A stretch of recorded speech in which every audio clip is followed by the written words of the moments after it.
Hello and welcome to the Inner Knowing podcast. I'm your host, Erin Rogers. We are here for a journey back into self-trust, intuition, and living life from your most authentic self, aka fuck yes living. And today we're going to talk about if nothing changes, nothing changes. And this is always an interesting one because when I really was reflecting overall, just in like change is constant, I don't know if we ever actually enjoy the change to a degree. And maybe when I say the word enjoy, what I mean is when the change is greater than you were mentally prepared for, even in the best ways possible, I find the pain of growing sometimes can be the part that takes away the joy of the expansion. And when I was sort of reflecting on myself and my clients, what I came to, instead of getting better at, say, I don't know, like going through the process of like knowing what to do and decision making and weighing all the options and intuitively I was like, maybe the real trick of life is to get great at change. Just to be like, okay, when change happens or when I'm moving through change, here's what I do. Or here's what I do every day to ground myself. So no matter what storm comes through, good or bad, I can weather it. And I feel like that is where daily habits and grounding experiences make change easier / maybe even enjoyable. And when we lack those, that change is hard. Because I don't know if we're ever going to feel fully comfortable saying yes. And this whole reflection came about in a few conversations. And then I had a former client reach out who I love. She's like, you're never going to guess what. Because when we worked together this most recent time, it was about like, could I really step into a life I love? I have this job that is only, doable in this one part of the country doing this very specific thing. And I have a home and I've got my friends. And even though I don't love all of it, I don't think there's any other possibilities. So the start of our process was to be like, of course there's possibilities. There's always options. And this can be a great practice if your mind can only see one solution. It's just to go ham and write out all the ways things could change. The ways that you may not even want it to and the ways you may want it to. Meaning, her and I was like, she has a business degree. She has a very specific idea of how it would work. And I was like, you have a business degree that you're not using. You have a marketing background specifically. What if you started marketing for people that run Etsy shops? Because she's super creative. I was like, what if you just took your skill set and applied it to an industry you're deeply passionate about, started doing that as your side hustle, and once you felt like you were making enough money, take it full time and live remotely. And she was like, I never thought you could use a business degree like that. And I was like, this is a perfect example of just somebody else's external perspective helping you break out of the pattern of, the way you were told to see it. And then from there, we were able to talk about all the ways that she might be other jobs in her company. These other jobs in her company might let her work remotely. And if she worked remotely, the save on the commute time would help her.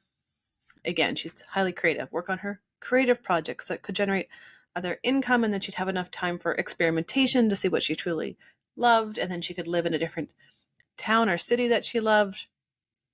And it was just a really cool experience to go through it with her and see all of those perceived ways that wouldn't work fall away and be like, oh, fuck, there's so many ways this could work. Because I have no attachment to how, the outcome or the way it has been. It's so much easier for me to, challenge the status quo. But as we move through all of it, part of the experience for her was to go on a 1-month vacation that she'd saved up for a long time. Kind of not having traveled for that long, I think, or in that way, to a country she was interested in spending more time in. And so she went, which was a big deal to say yes. And she kind of hated it. And I was like, this is so perfect that you kind of hate it. And she was like, what? Well, I know people love this. I go, no, not everyone loves this. As someone who personally, I love this, most people don't love it. And it just ruled out a fantasy, and it helped her get more solid in what she does love. She does love travel, but doesn't really like being at the beach. She loves being in the mountains and lakes. She likes having slow time and no expectations. Her people pleasing was showing up.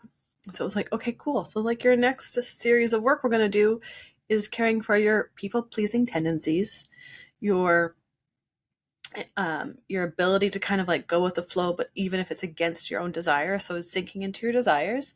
And then we started talking about the life that she does want and how to craft it and what she would need to acquire as skills or where she'd have to apply. And so this month away wasn't necessarily picture perfect, lay on the beach all day, happy as a pig in shit. It was like, it was work. And there were high highs and low lows, and meeting people that were older than her, that were digital nomads. Just like the consistency of changing your environment to see other potentials was monumental. So by the time she came back, we integrated her into her old life, where she saw the contrast of what was no longer working. It's because she had said yes, and we had connected to the feeling of what she was creating. All of a sudden, she could see new opportunities popping up, which was so cool. And so nothing changes if nothing changes. Saying yes to that trip, saying yes that there could be other ways your ideal life could work without you only seeing this one path, it changed everything for her. She then spent the summer applying to roles, talking to different people in her organization.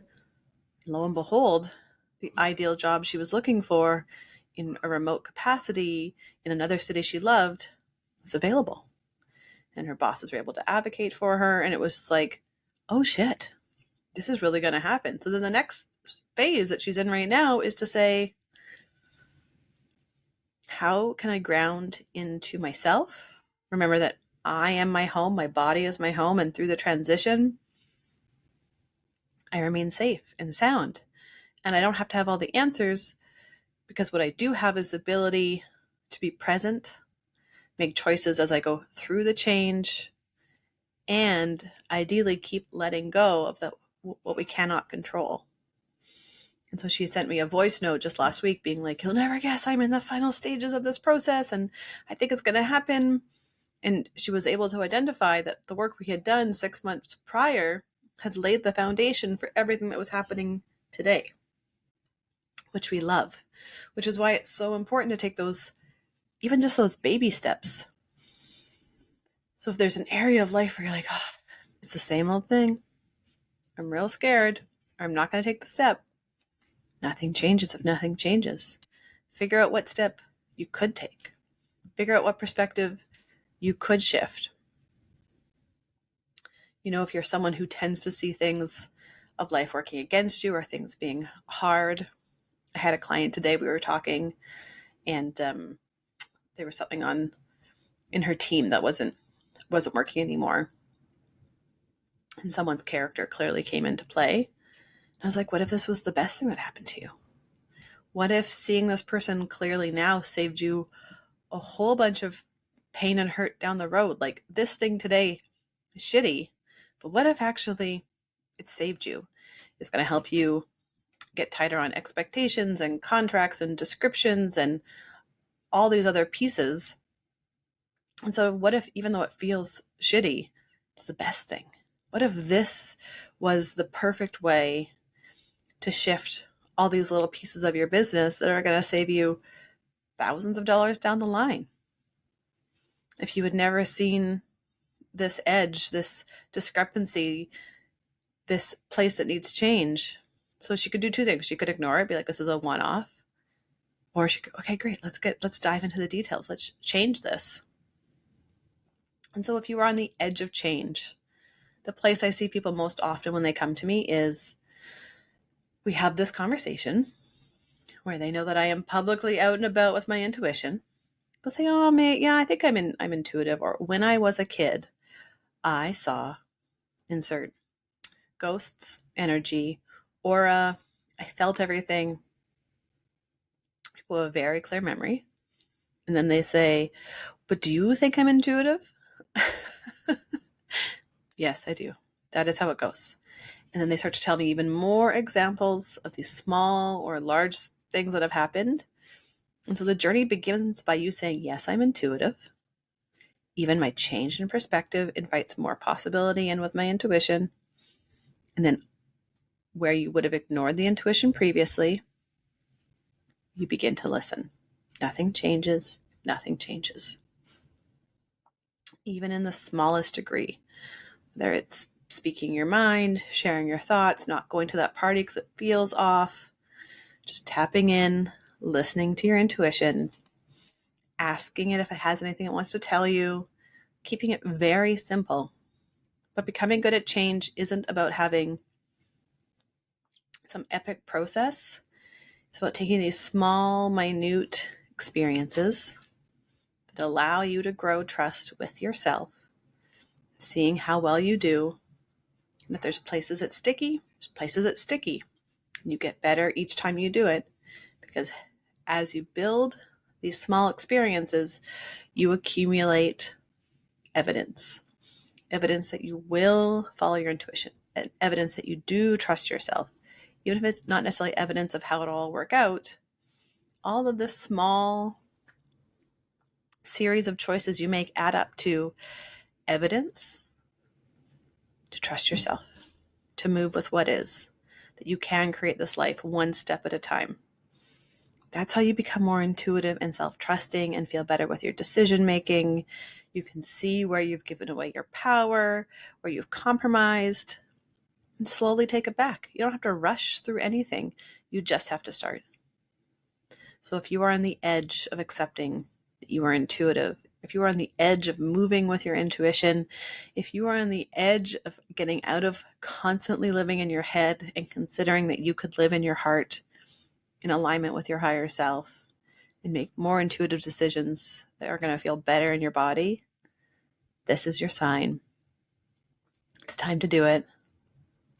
Make the change. I'm excited for you. If you want help figuring out your intuitive type, you can find the free quiz on my website.